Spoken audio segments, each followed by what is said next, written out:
우리 다 같이 하나님의 말씀 보시겠습니다. 예수님의 표적 7번째 메시지입니다. 나병 환자를 만지시고 고치신 예수의 표적에 대하여 오늘 함께 상고해 보도록 하겠습니다. 마태복음 8장 1절부터 4절의 말씀, 우리 예수 그리스도의 마음을 가지고 한 목소리로 주님의 말씀을 봉독하겠습니다. 시작. 예수께서 산에서 내려오시니 수많은 무리가 따르니라. 한 나병 환자가 나와 절하며 이르되 주여 원하시면 저를 깨끗하게 하실 수 있나이다 하거늘 예수께서 손을 내밀어 그에게 대시며 이르시되 내가 원하노니 깨끗함을 받으라 하시니 즉시 그의 나병이 깨끗하여진지라. 예수께서 이르시되 삼가 아무에게도 이르지 말고 다만 가서 제사장에게 내 몸을 보이고 모세가 명한 예물을 드려 그들에게 입증하라 하시니라. 아멘. 저는 이제 오늘부터 몇 주간 인간의 죄의 상태를 상징하는 그러한 질병들과 그 죄에 대하여 유일한 해결책이 되시는 예수님의 십자가의 도를 직접적으로 설명하고 있는 몇 가지 표적들을 공부하려고 합니다. 모든 인생, 너나 할 것 없이 모든 인생이 소유하고 있는 그 죄성을 질병에 비유한 표적들이 성경에 많이 나오죠. 오늘 우리가 본문에 읽은 것처럼 그 첫 번째가 나병, 문둥병이라고 그랬죠. 과거에는 또 소경이라는 것도 그렇고요, 중풍병 혹은 벙어리, 귀신 들림, 이러한 질병들은 전부 다 죄가 무엇인지를 우리에게 알게 해주시기 위하여 나타나시는 특별한 표적의 내용을 되고 있습니다. 그래서 앞으로 몇 주간 이런 치유의 표적들을 통해서 우리가 두 가지 주제에 초점을 맞추어 공부를 좀 하려고 합니다. 첫째는 역시 늘 하는 것이지만 죄로부터 인생을 구원하는 예수라는 온전한 복음의 진리가 무엇인지를 잘 살펴보고 십자가의 복음과 아닌 것을 온전하게 구별해서 증거할 수 있는 그런 복음의 증인들 되기를 바랍니다. 또 둘째는 성경이 말하는 죄란 무엇인가 를 우리가 중점적으로 볼 것입니다. 인간이 반드시 하나님의 나라에 들어가기 위하여 용서받고 구원받아야 될 그 죄가 무엇인지 우리는 성경을 통해 잘 배워야 합니다. 죄가 무엇인가를 어떻게 정의하느냐에 따라 복음과 기독교 신앙에 대한 정의와 방향이 달라지게 됩니다. 여러분, 예수를 믿는다고 말하면서 죄가 뭔 줄을 모르면 말이 되겠습니까? 또 나름대로 죄가 뭐라고 알고는 있는데 그들이 알고 있는 내용이 성경이 말하고 예수가 말하는 죄와 내용이 다르면 그것이 구원이 되겠습니까? 그래서 죄가 무엇인지를 온전히 깨닫는 것이 또한 온전한 구원을 이루는 과정이 될 수가 있는 거죠. 왜냐하면 성경이 말하는 구원은 어떤 질병이나 가난이나 세상적인 고통으로부터의 구원이 아니라 영원한 그 죄로부터의 구원입니다. 하나님은 오히려 우리 인생들에게서 질병이나 가난이나 고통을 제거해 주시는 분이기 이전에 오히려 질병, 또 인간이 그렇게 싫어하는 가난, 어떤 형태의 고통을 우리로 하여금 하나님의 구원을 깨닫게 하는 도구로 사용해 주시죠. 어떤 하나님을 향한 영적 본능이 깨어나도록 혹은 죄에 묶여 죽어가고 있다라는 그 인간의 실존을 깨닫게 하시기 위하여 이러한 것들을 사용하시는 분이십니다. 우리가 예수를 믿고 교회를 다닌다 하지만 이 죄의 문제를 해결하지 못하면 큰 문제가 발생합니다. 한번 잘 생각해 보세요. 어느 날부터 자기의 삶의 변화를 위해 교회를 다니기 시작하고 세상에서나 교회에서나 나름 열심히 또 성실하게 살다 보니까 가정도 평안해지고 자녀들도 잘 되고 여러 가지 형편들도 좋아지고 그러다 보니 몸도 마음도 건강해졌다 해도 천국에 못 들어갈 수 있습니다. 뭐가 안 되어 있으면? 죄의 문제가 해결되어 있지 않으면. 그것이 유대인의 관원이었던 니고데모와 모든 율법을 어려서부터 잘 지켰다고 자신하던 그 부자 청년을 통해 우리가 배우는 복음의 진리 아닙니까? 그렇게 착하게 열심히 부하게 잘 살았는데도 불구하고 예수님 말씀하시기를 거듭나지 않으면 누구도 하나님의 나라를 볼 수 없다고 하셨는데 그건 바로 죄의 문제라는 거죠. 인생을 멸망의 길로 끌고 들어가는 이 죄에 대한 유일한 구원자이신 예수 그리스도를 믿는 것과 아는 것에 하나가 되지 못하면 사람이 아무리 많이 변했어도 아무리 부자가 되고 건강해졌어도 그건 생명의 길을 가는 것이 아니라 여전히 지옥행 열차의 1등석에 타고 있는 것과 다를 바가 없습니다. 근래에 한국에서 영화가 하나가 나와서 흥행을 했죠. 부산행이라는 영화요. 그래서 모든 예능 프로그램에서 그 내용을 패러디를 하고 있는데 여러분들은 안 보셨을 영화입니다. 뭐냐면 이게 한국식 좀비, 한국말로는 좀비라 그러죠. 좀비 아시죠? 예, 본 적은 있으시죠? 네. 그런 영화입니다. 내용이 뭐냐면요. 어느 날 KTX에 한 그 좀비에 감염된 한 여자애가 그 KTX에 달려 들어와 타게 됩니다. 그 하나 때문에 그 KTX에 탄 사람들이 한 칸씩 전부 다 좀비가 되어가고는 그런 상황을 극화한 내용이라고 합니다. 아마 전 세계에서도 좀비 영화 지구는 참 잘 만들었다고 칭찬을 해준 영화라고 그러는데 전 잘 모르겠습니다. 근데 한번 생각해 보세요. 내가 그 KTX 그 좋은 열차에 아주 1등석 칸에 좋은 옷 입고 좋은 음악 들으며 좋은 음식 먹으며 앉아 있다고 칩시다. 근데 그 열차의 한 칸 한 칸은 그 좀비들에 의해서 전부 다 감염되어 모두가 좀비가 되어져 가고 있습니다. 그냥 시간 문제인 거죠. 네? 왜요? 아무리 1등석에 타서 좋은 옷 입고 좋은 거 먹으며 거기서 흥청대고 있다고 하더라도 결국 운명은 좀비가 될 운명이니까요. 그래서 그런 말씀을 드리는 겁니다. 내 안에 이 죄의 문제가 해결되지 않는다면 아무리 세상에서 교회를 출입하며 남복이 부럽지 않은 삶을 이루어냈다 하더라도 그게 꼭 지옥 가는 1등석과 뭐가 차이가 있겠느냐라는 것이죠. 이 성경이 말하는 죄는 단지 행위적으로나 어떤 겉으로 드러나는 도덕적이며 윤리적인 죄만을 말하지 않는다는 것, 우리는 아주 많이 얘기를 해서 잘 알고 계실 겁니다. 그렇다고 해서 성경이 말하는 죄가 율법이 정한 죄들만 말하는 것도 아닙니다. 구역의 율법은 외적으로 나타나는 죄의 항목들에 대한 얘기를 하는 것 같지만 신약에 와서 예수님은 마음으로만 품어도 생각만 해도 죄가 된다고 하는 그 죄의 본질에 집중하고 있는 걸 볼 수가 있습니다.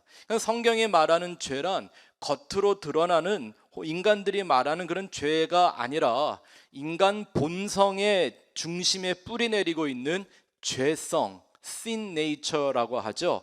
그 죄성 자체를 말하는 겁니다. 이걸 여러분들이 기억하기 쉽게 좀 비유적으로 말씀을 드리면 이런 거죠. 그냥 내가 죄의 공장이다 이렇게 생각하시면 됩니다. 그렇습니까? 그 죄의 공장이 잠깐 죄의 생산을 멈췄다고 그래서 죄가 사라집니까? 그렇지 않죠. 그렇기에 행위 완전하여 겉으로는 죄를 범하지 않았던 이 바리새인들과 서기관들을 향하여 예수님은 회칠한 무덤이다, 독사의 자식들이다, 너희는 너희 아비 마귀의 짓을 똑같이 한다는 저주를 아끼지 않으셨습니다. 결국 외적인 선행이나 이런 종교적인 제사와 같은 형식들로 자기 안에 있는 죄성을 이렇게 포장하고 있을 뿐인 거죠. 그 포장을 천국에 갈 수 있는 자기의 의라고 착각을 하고 있으니 그 자체가, 그런 멋진 종교적으로 화려한 포장을 쓰고 있는 것 자체가 저주고 멸망이고, 그러한 사상이나 그러한 신앙이 곧 마귀라고 예수님이 정죄하고 있는 것입니다.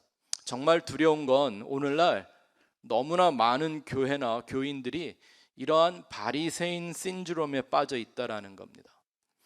소위 겉으로 드러나는 삶의 변화라든지 조금 깊이 들어가서 남을 위한 어떤 이타적인 양심을 일깨우는 내면의 변화 정도를 구원이요 십자가의 복음이라고 착각하고 있는 겁니다.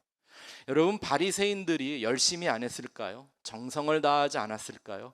얼마나 하나님을 믿고 순종하겠다고 애쓴 사람들입니까? 그래서 뭇 사람들로부터 존경받는 기득권층이 되었던 사람들입니다. 근데 예수님은 그들을 꼭 지옥의 전파자인 양 책망하고 저주하셨다는 사실들을 우리는 잊지 말아야 하겠죠.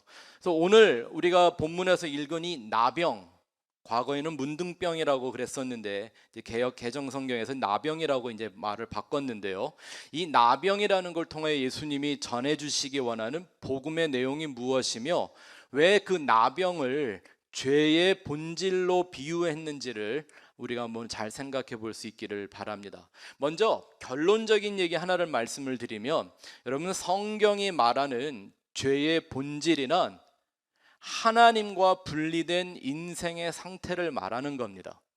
하나님과 분리되어져 있는 인생의 상태. 모든 사람이 죄를 범하였음에 하나님의 영광에 이르지 못하더니, 하나님에게서 끊어져 있는 그 모든 상태를 성경은 그냥 죄라고 말합니다.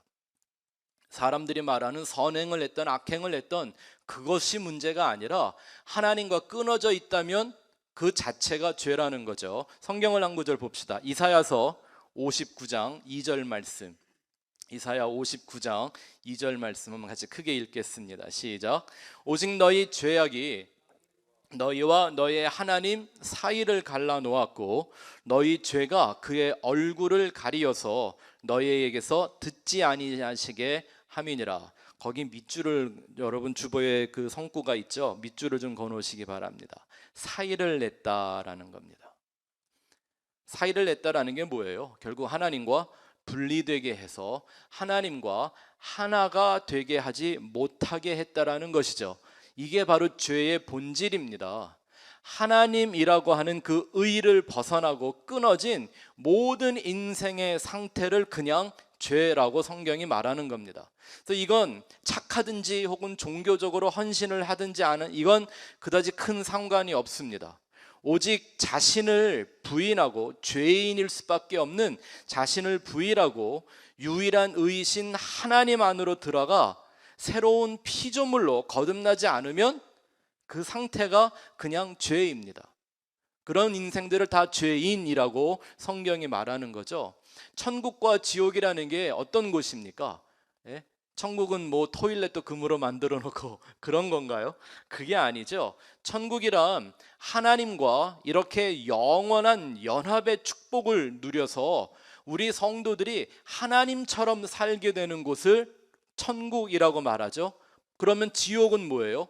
지옥은 하나님과 그 분리되어진 존재의 고통을 영원히 맛보고 당하게 되는 곳을 지옥이라고 하는 겁니다.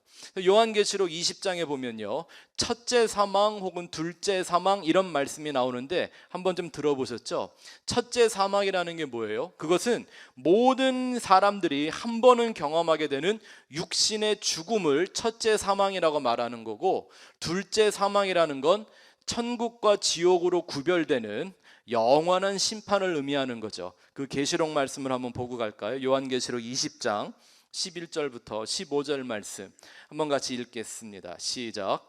또 내가 크고 흰 보좌와 그 위에 앉으신 자를 보니 땅과 하늘이 그 앞에서 피하여 간데 없더라. 또 내가 보니 죽은 자들이 물온대소하고 그 보좌 앞에 섰는데 책들이 펴 있고 또 다른 책이 펴졌으니 곧 생명책이라. 죽은 자들이 자기 행위를 따라 책들에 기록된 대로 심판을 받으니 바다가 그 가운데서 죽은 자들을 내어주고 또 사망과 음부도 그 가운데서 죽은 자들을 내어주매 각 사람이 자기의 행위대로 심판을 받고 사망과 음부도 불못에 던지우니 이것은 둘째 사망 곧 불못이라. 누구든지 생명책에 기록되지 못한 자는 불못에 던지우더라. 여기 잘 나와 있죠? 이게 바로 죄가 하는 일입니다. 어찌하든지 하나님과 사람을 분리시키려고 하는 것이 죄입니다. 그것이 악을 행하는 것이든 혹은 선해 보이는 것이든 어떤 것을 통해서도 하나님과 분리시키는 겁니다. 그게 선악과 사건이죠. 선악과 먹지 말아야 하나님과 연결이 되고 그걸 생명나무로 먹어야 하나님과 하나가 된다라고 하는 계시가 그 안에 담겨 있었는데, 마귀는 뭐 하는 거예요?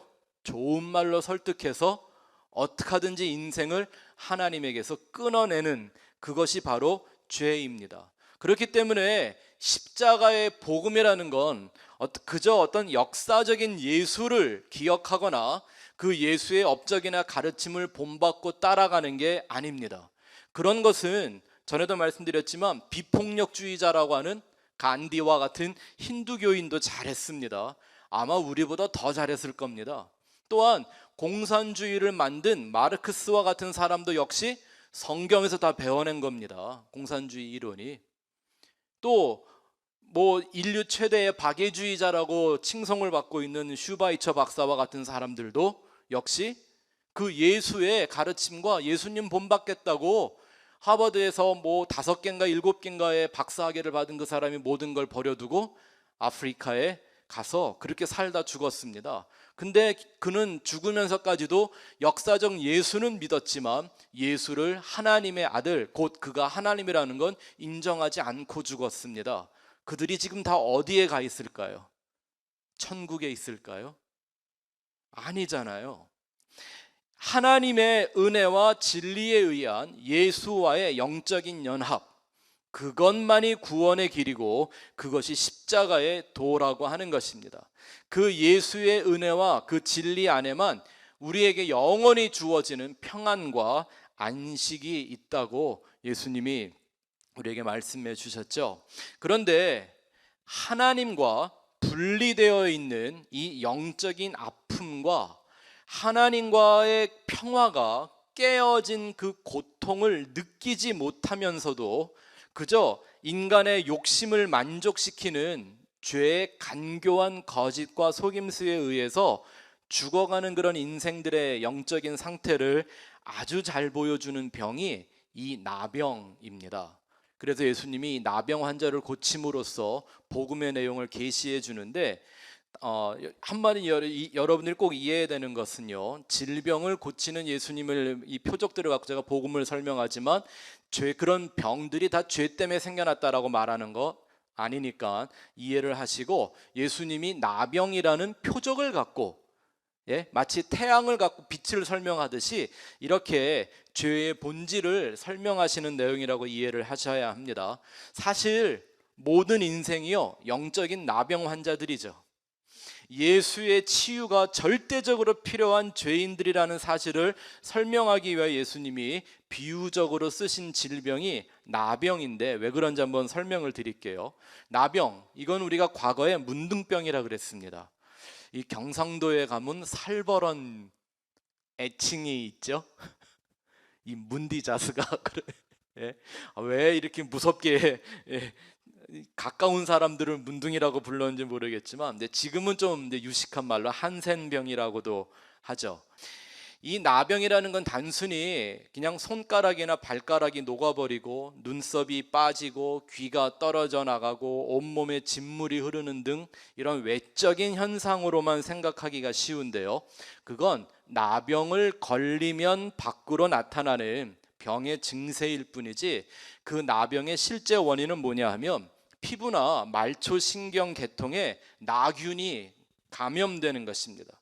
그래서 사람이 몸이 반드시 느껴야 하는 고통에 제대로 반응하지 못하도록 만들어서 결국은 사망에 이르게 만드는 질병이 나병입니다. 이를테면 우리 손이 뜨거운 걸 만지면 얼른 손을 떼어야 하잖아요. 근데 뜨거운 걸 만지고 있어도, 불에 손을 넣고 있어도 고통이 느껴져요, 안 느껴져요? 나병이 그 말초신경을 마비시켜서 뜨거운 걸 못 느끼게 만드는 거예요. 그대로 있는 거예요. 손이 타고 있는데도 모르는 거예요.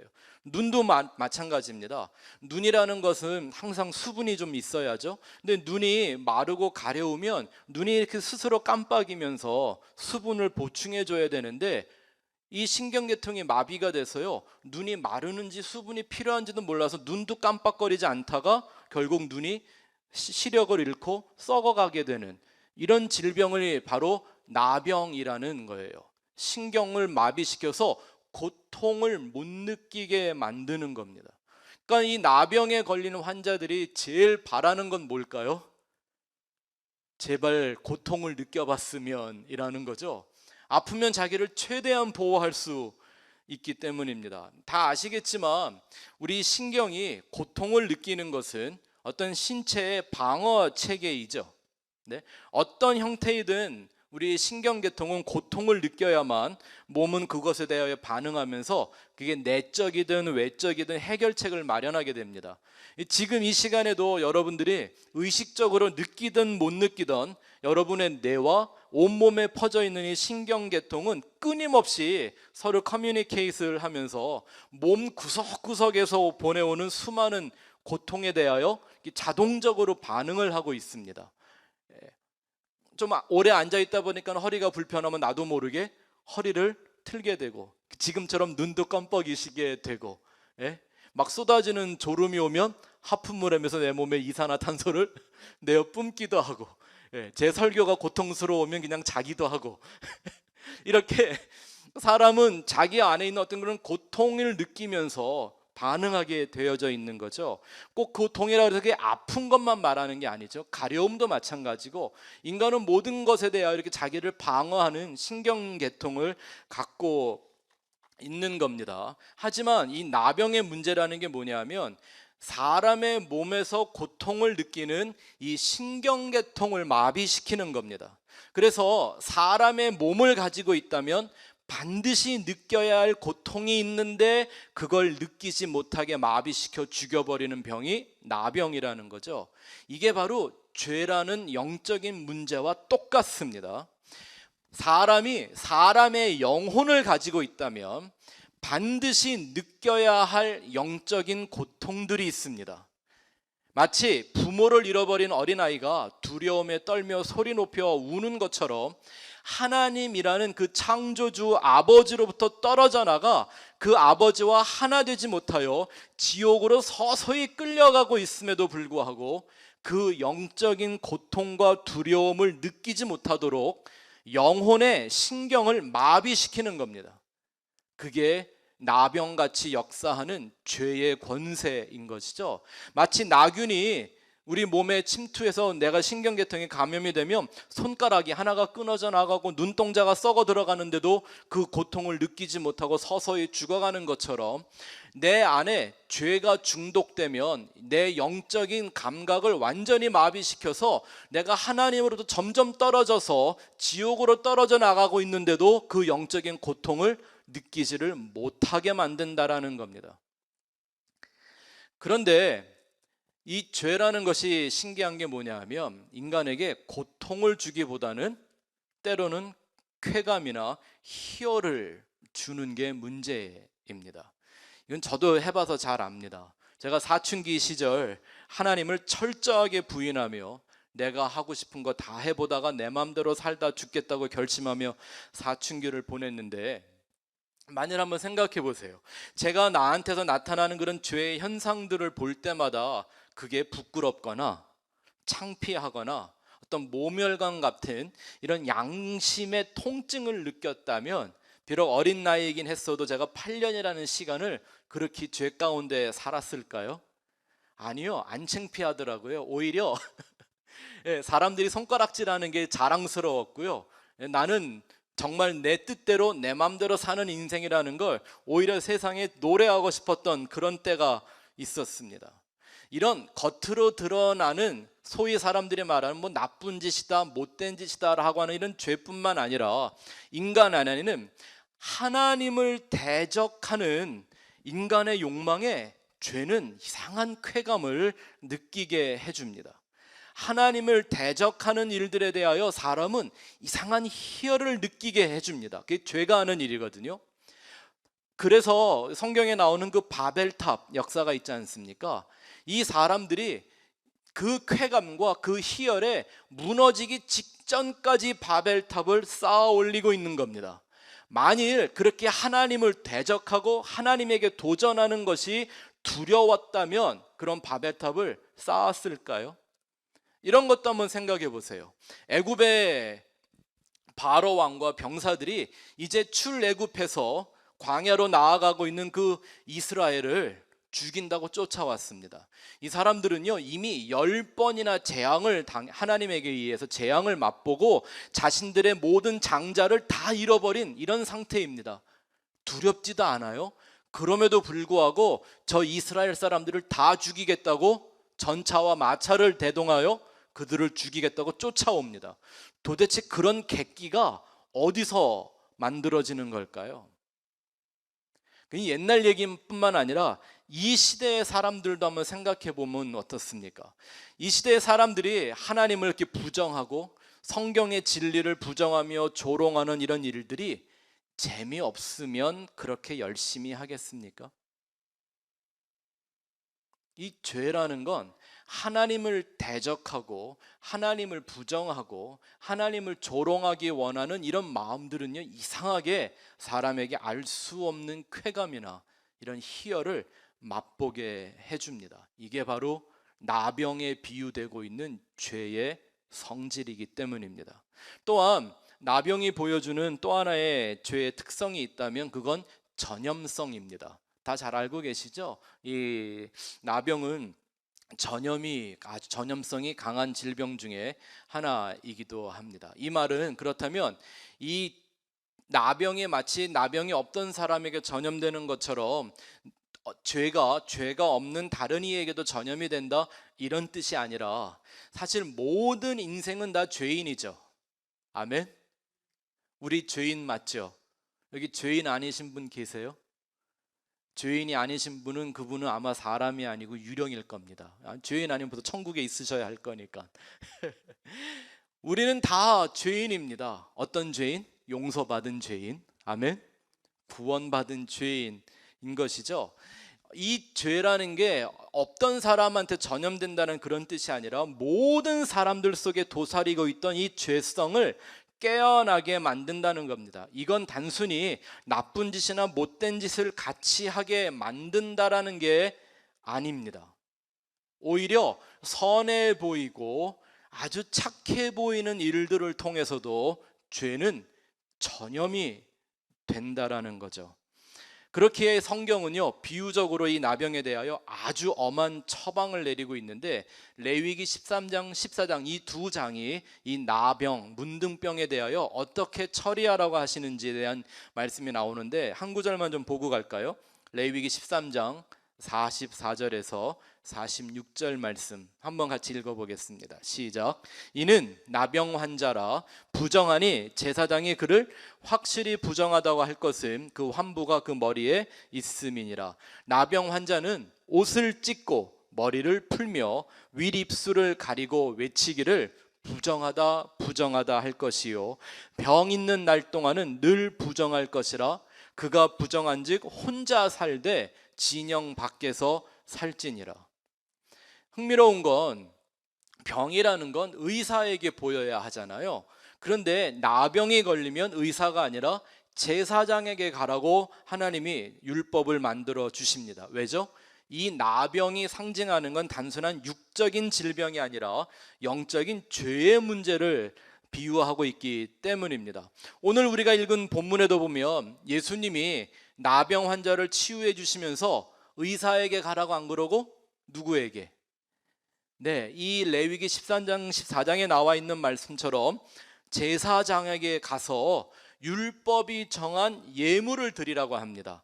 레위기 14장에 보면 어떤 예물을 드리라고 하는지 그 예물 4가지가 나오는데요, 그냥 한번 잘 들어보세요. 산새 2마리, 백향목, 홍색실, 우슬초, 이런 4가지 예물을 드리라고 합니다.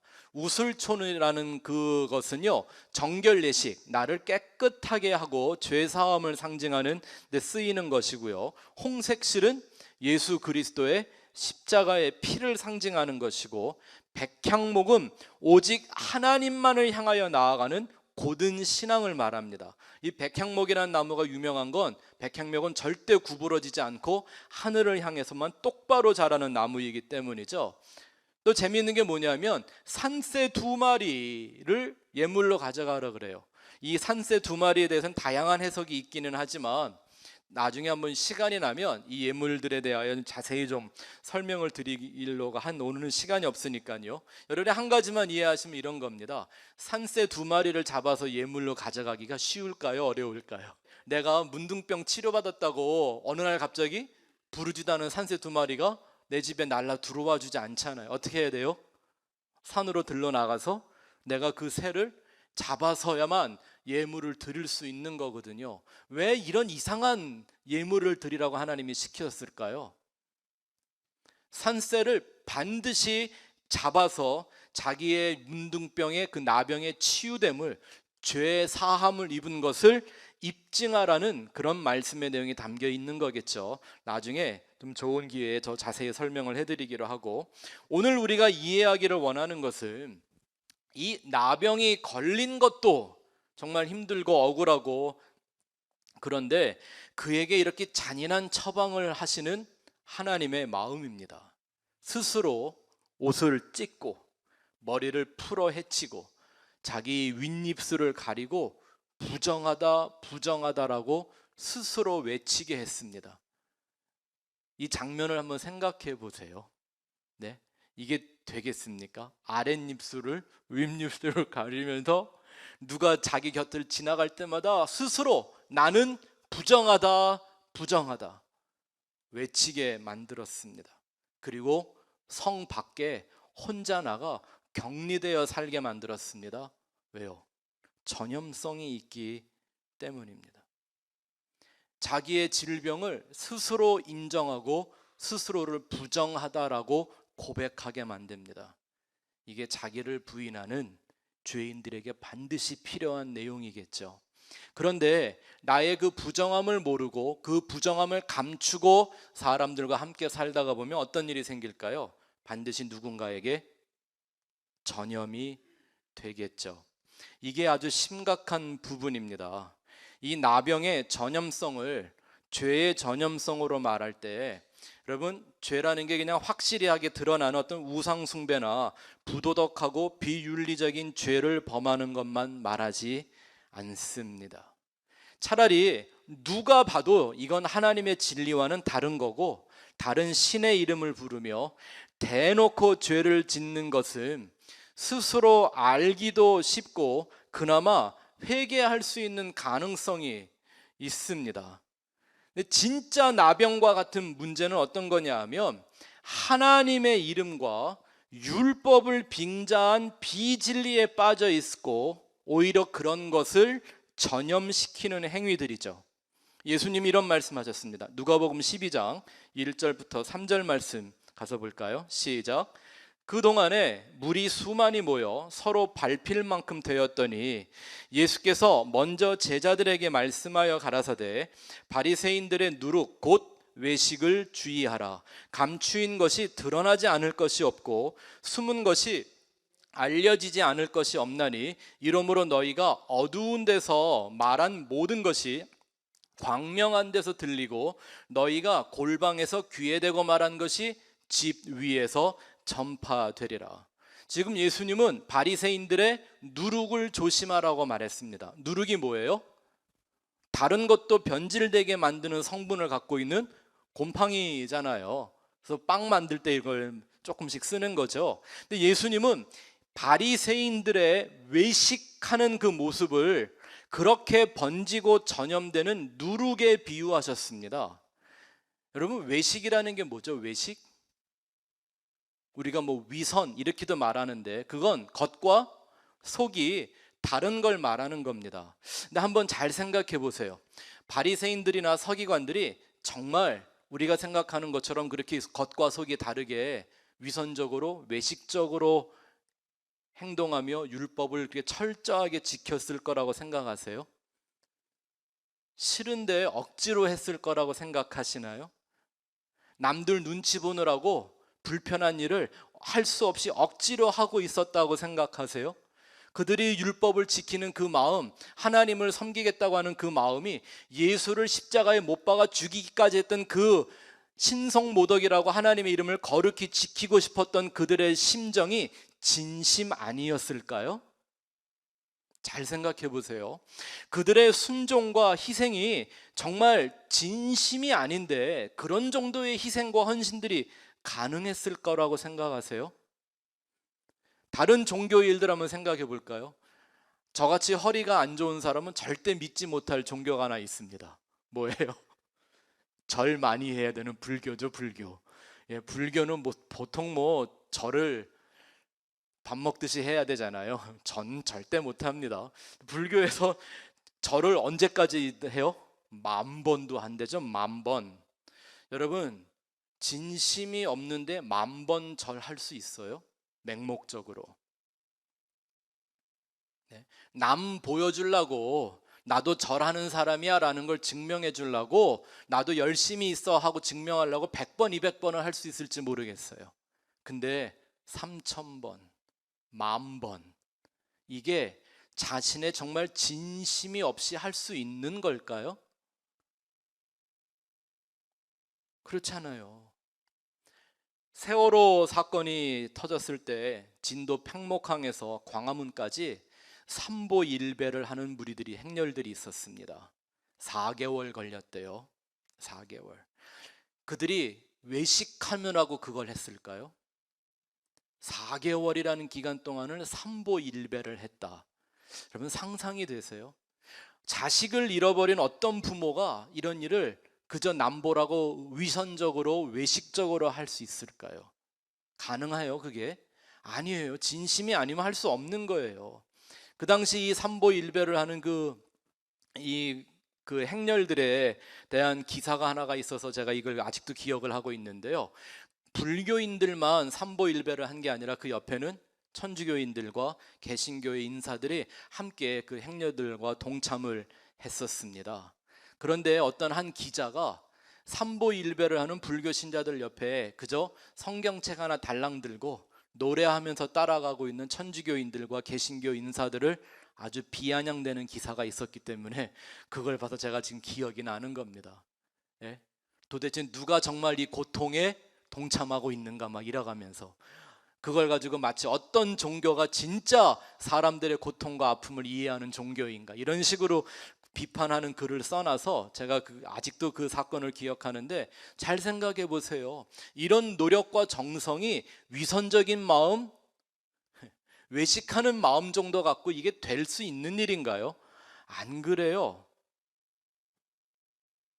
바리새인들을 함부로 비판하고 하는데 이 내용들을 모르고 비판하면 성경을 정말 잘못 알게 됩니다. 근데 보십시오. 이런 것이 사람들에게는 쉽게 받아들여지고 감동의 동기가 되더라는 거예요.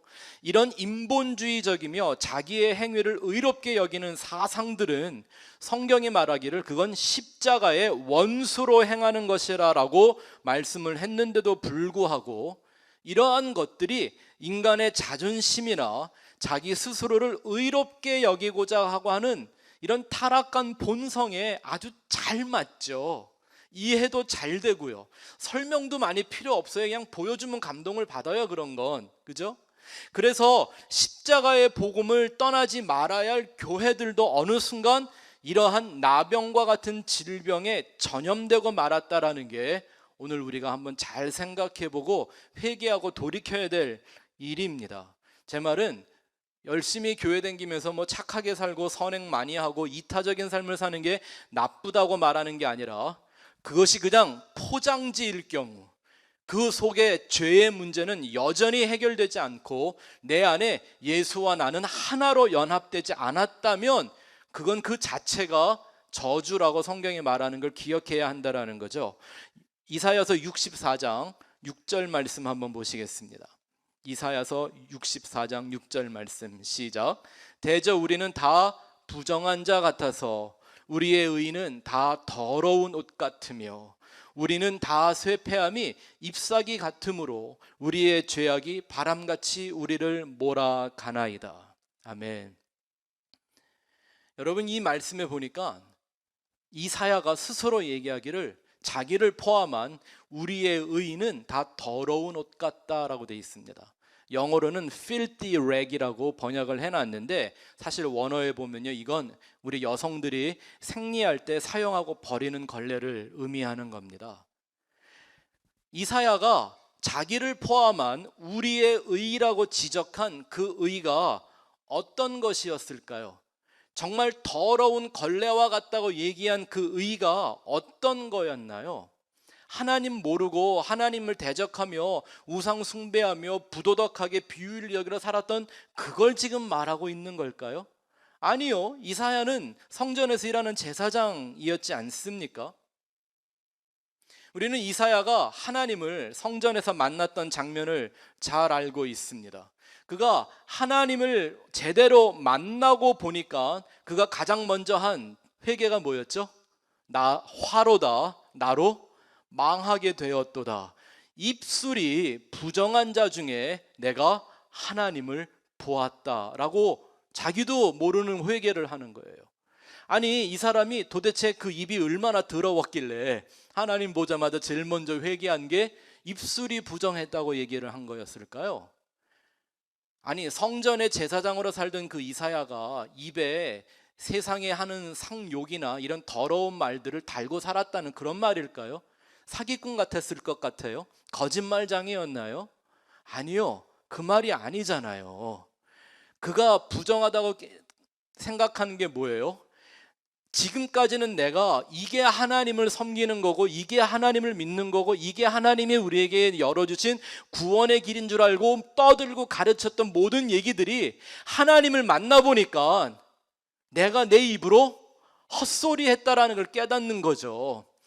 율법을 주신 하나님, 인생을 구원하기를 원하시는 하나님의 심정은 그게 아니었다라는 걸 깨달아 자기가 지금까지 했던 모든 말들이 하나님 앞에서 부정하다라는 걸 깨닫는 겁니다. 그게 무슨 말들이에요? 하나님의 진리와 내용이 다른 말들을 하고 있었던 거죠. 성경을 펴놓고. 일전에 말씀드렸던 윌로우 크릭 교회의 빌 하이빌스라는 목사님 얘기를 기억하십니까? 제가 그분이 어떤 회개하는 책을 썼다라는 얘기를 해드렸는데, 이분은 이 21세기에 교회가 쇠퇴하는 그 상황 속에서 다시 한번 교회가 이렇게 부흥으로 발돋움할 수 있도록 귀한 어떤 사역을 일으켰다라고 칭송을 받았던 장본인 중에 하나입니다. Seeker Sensitive Ministry, 무슨 말이냐면 구도자 중심의 교회, 예수를 믿는다는 사람들이 아니라 예수를 안 믿는다는 사람들을 어찌하든지 교회로 오게끔 만드는 이 사역과 현대적인 이 열린 예배를 온 세계에 물들인 장본인 중에 하나입니다. 그러면서 그가 사역 초기에 썼던 Contagious Christian, 무슨 말이냐면 아주 전염성이 강한 그리스도인이라는 책을 써서 그 책이 베스트셀러가 되기도 했고, 아직도 많은 교회들이 이 책을 교과서처럼 사용하는 교회가 많습니다.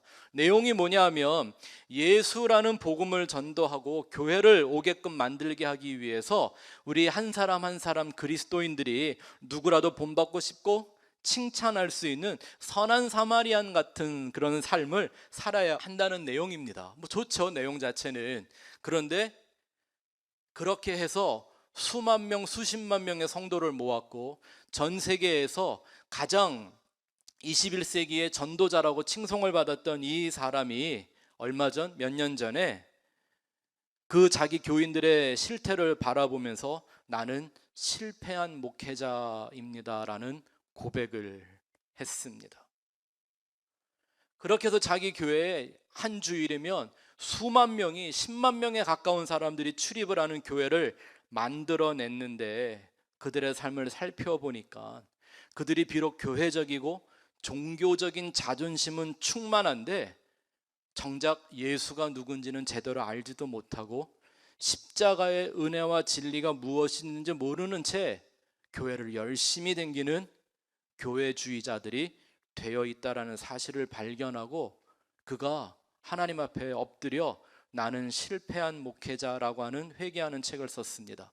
그런데 재밌는 건 뭐냐면 처음 쓰신 Contagious Christian은 전염성 강한 그리스도인의 책은 베스트셀러가 됐는데 그걸 회개하는 그 나는 실패한 목회자라고 한 책은요, 베스트셀러가 안 되었습니다. 그런 책이 나왔다는 사실조차 아는 목회자들이 별로 없습니다. 근데 감사한 것은 이와 비슷한 고백을 한 한국 목사님이 계십니다. 제가 그의 고백을 한번 그대로 읽어드릴 테니까 한번 잘 들어보시기 바랍니다. 이거는 이 목사님이 어떤 방송에서 기자와 인터뷰를 하는데 했던 말씀을 발췌한 내용입니다. 저는 결론적으로 실패했구나 하는 생각이 듭니다. 제 목회 40년을 뒤돌아보고 제가 롤 모델로 삼았던 미국 대형교회 목사들을 볼 때 예배당 크고 사람이 많이 모인 거 외에 교회가 세상과 뭐가 다르냔 말이죠. 그런데 제가 그 허상을 쫓아왔어요. 지금도 큰 것, 그것뿐이에요. 목표가 잘못 설정됐어요. 그런 점에서 실패입니다. 그 사람들이 하는 제자 훈련도 해보고 선교도 열심히 하고 점점점 속아서 여기까지 왔습니다. 우리는 모르고 여기까지 왔어요. 다음 세대는 속지 않았으면 좋겠습니다. 누군지 아십니까? 90년대 한국교회를 선도하던 두란노 4인방 중에 하나라고 하던 홍정길 목사님의 양심 고백이었습니다. 근데 정말 큰 문제는 이러한 목회자들은 하나님에 대한 두려움과 복음에 대한 책임감에 이런 회개도 할 수가 있는데 그걸 모르고 그게 전부인 양 속은 거였습니다, 실수였습니다, 실패였습니다라는 걸 기독교의 신앙인 줄 알고 따라가고 있는 사람들은 이제 어떻게 합니까? 나병이라는 죄의 특성은 그저 인간이 말하는 악하고 더러운 짓으로만 번지는 전염병이 아니더라는 겁니다. 사람들이 생각하는 성공, 번영, 행복, 평화, 힘 이런 것들 속에 숨어서도 얼마든지 사람들을 하나님으로부터 십자가로부터 분리를 시킬 수 있는 간교하고 사악한 그러한 권세를 갖고 있는 게 바로 죄라는 거죠. 이렇게 나병 환자처럼 죽어가는 세상과 교인들에게 해결책은 하나밖에 없습니다. 예수님의 십자가. 십자가의 도가 멸망하는 자들에게는 미련한 것이지만 구원을 얻는 자들에게는 하나님의 능력이 되었습니다. 예수가 만져야 이 나병이라고 하는 죄로부터 치유가 되고 용서를 받습니다. 나병처럼 더러운 내 죄를, 그 죄의 뿌리를 나는 제거할 힘이 없습니다. 오직 예수의 은혜와 진리만이 그것을 뽑아내 버리고 그 권세를 완전히 깨트려 버리는 거죠. 그러면 내가 어떻게 그 예수를 정말 만난 사람인지, 내가 예수에 의해서 용서받고 죄로부터 치유되어져 있는 영혼인지를 알 수 있는 방법이 있어야 하지 않겠습니까? 왜냐하면 나는 착각하는 것일 수 있으니까, 홍정길 목사님처럼 속은 것일 수 있으니까요. 네? 오늘 말씀을 통해 한 가지 방법을 배웁니다. 시간이 많이 가서 이 다음의 내용은 아무래도 제가 다음 주에 좀 더 자세하게 여러분의 말씀을 좀 드려야 할 것 같은데 그 방법을 하나 먼저 알고 가시기를 바랍니다. 내가 정말 하나님과 다시 연합된 사람인지, 예수 그리스도의 십자가의 은혜와 진리에 다시 묶여지고 회복된 사람인지를 알 수 있는 비결은, 오늘 본문을 통한 비결은 내가 무엇에 고통하는 사람인지를 생각해 보면 됩니다. 과연 나라는 사람이, 나의 내면이, 내 마음이, 내 영혼이 가장 예민하고 아프게 느끼는 고통이 무엇인지를 알아보면 내가 과연 정말 예수 그리스도와의 영적 연합을 죽을 만큼 사모하는 사람인지 아닌지 알 수가 있습니다.